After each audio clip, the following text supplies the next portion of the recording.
Hey, welcome to Farm Talk Friday. It is July 12th, 2024.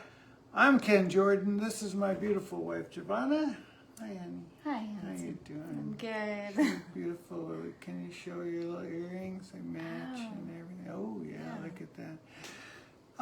We are coming to you live from Costa Rica, our little permaculture farm. There's our chicken tractors, two of them right there. Or hopefully our chickens are in there laying some eggs. Forgot to look at my hair this He looks great. afternoon. You look great. All right, so yeah, we moved to Costa Rica about Hi, eight and a half years ago. I used to be in a band called The Crystal Method. My wife has an amazing nonprofit called Green Wave. You can check that out at greenwave.eco. So we kind of do this little diary update thing every Friday. And we normally start off talking about the advertisement, which I somehow posted it but didn't look at it. Okay, well, it's a perfect time to talk about it Yeah.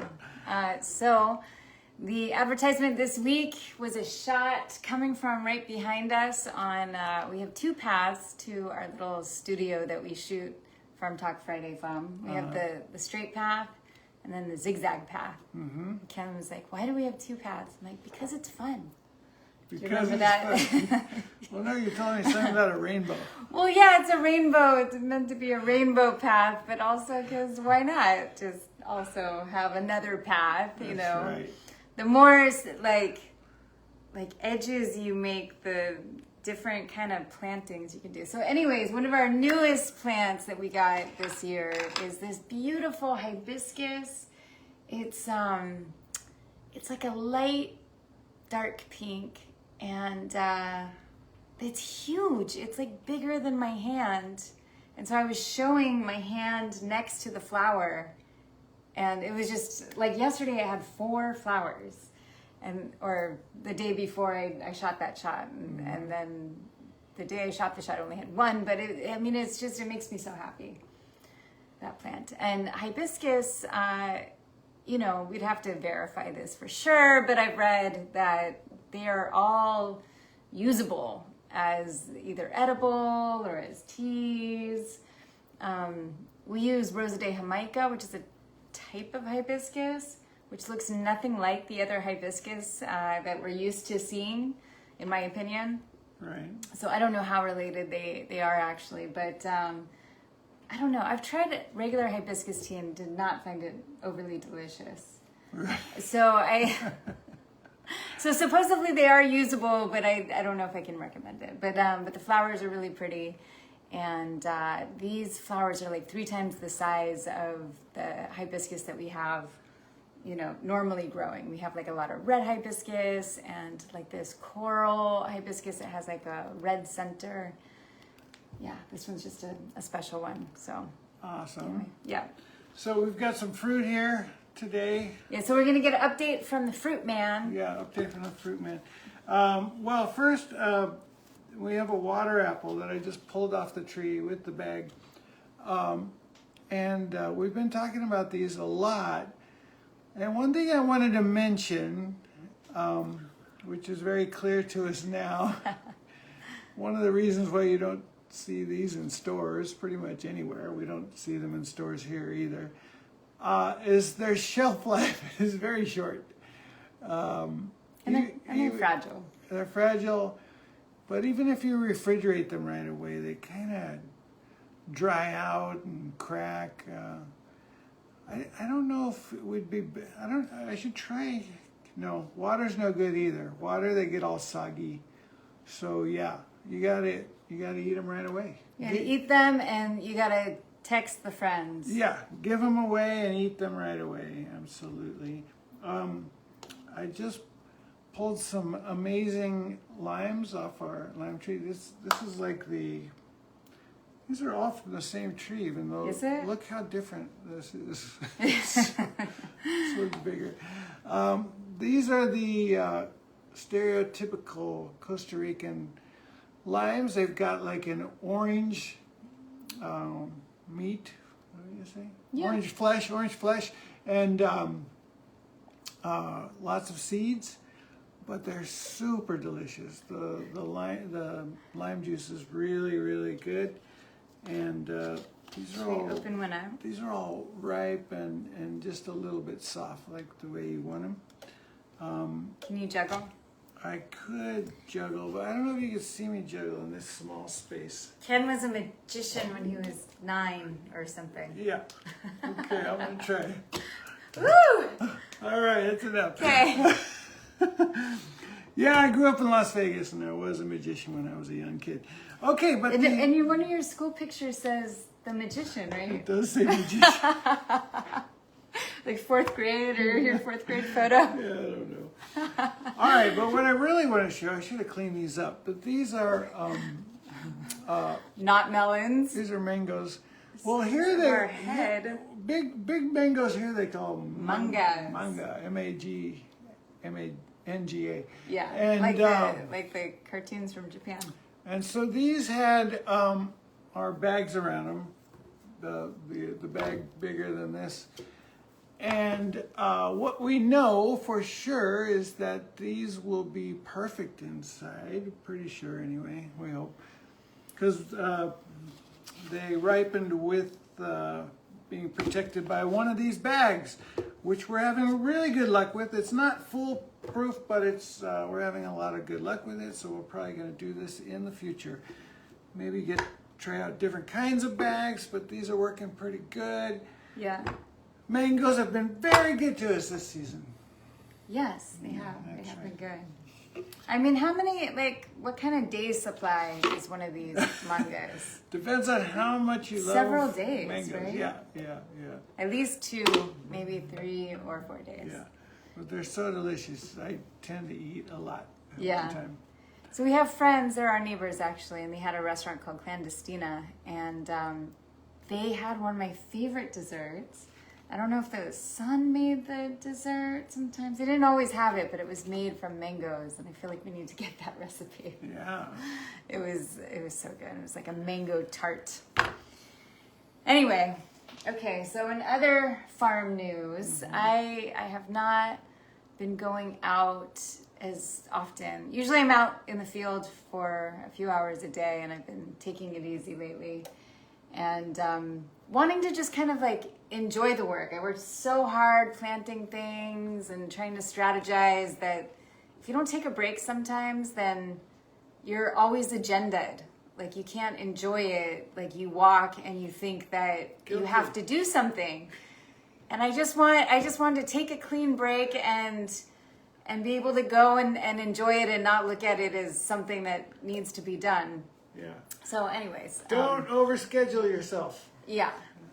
So, well, I'm planning an event that's tomorrow. So it's like a little permaculture party. Tell us all about that. Tomorrow? Yeah. Tomorrow, 2 to sundown. If you're here, or if you want to, catch the Delta red eye from Los Angeles. Or Vegas or Miami. Yeah. Yeah. So 2 p.m. tomorrow here at the Green Wave House. Yes, 2 to sundown. So initially we'll just have like a little permaculture 101. We'll get our hands in the soil.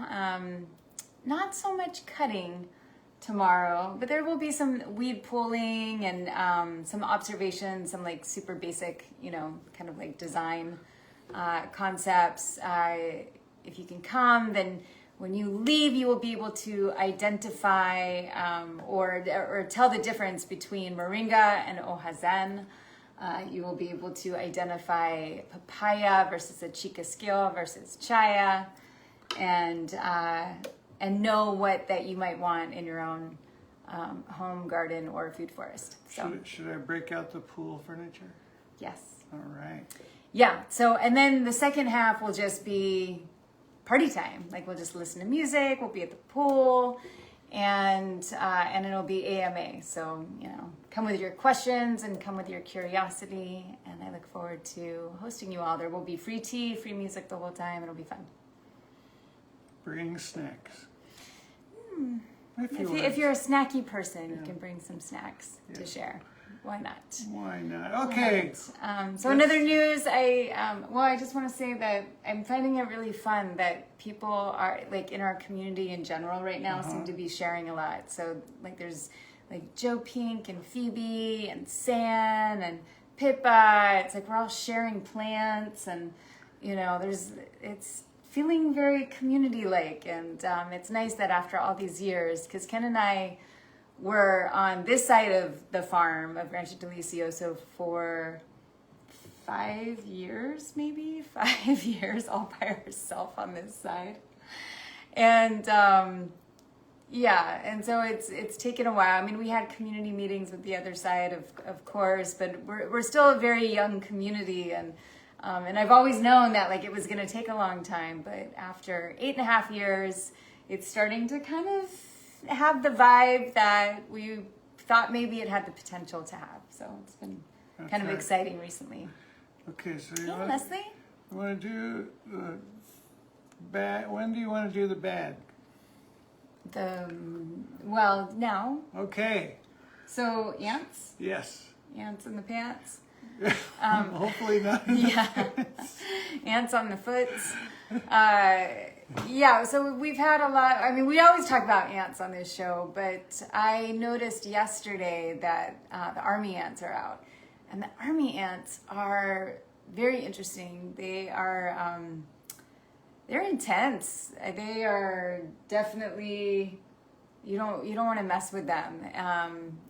So when you first start to see them, it's almost like they are coming out of the earth and it's like kind of chaos, and then they just start to form lines, and then they are like a freeway of ant information just going, and if they find something and they attack it, that thing is done. Like immediately. If it's small, it's for sure not surviving them. And I haven't noticed in the last 2 days the crows, but usually the crows come around when the army ants come out, because they end up stealing things from the army ants. If they get something that's big, maybe like a scorpion or something, the crows will come in and swoop it and take it for themselves.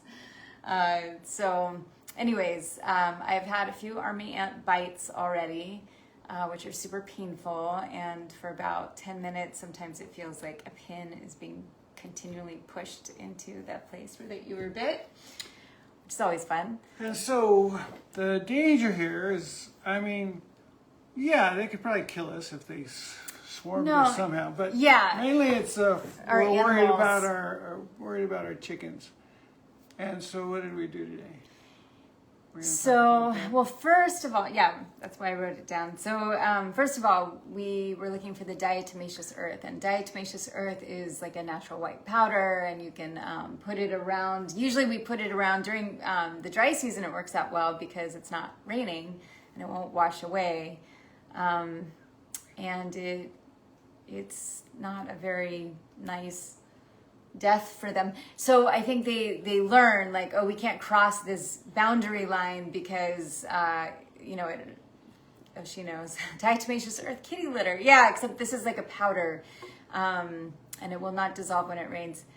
Well, it turns into like a clay, and I'm not sure if it's going to do the same thing to their exoskeleton of making it abrasive and having a really horrible death. It needs to. You need the powder. It needs to stick on the ants. Yeah. So our diatomaceous earth got wet. We had a huge bag of it. It got wet. It turned into like clay, mud.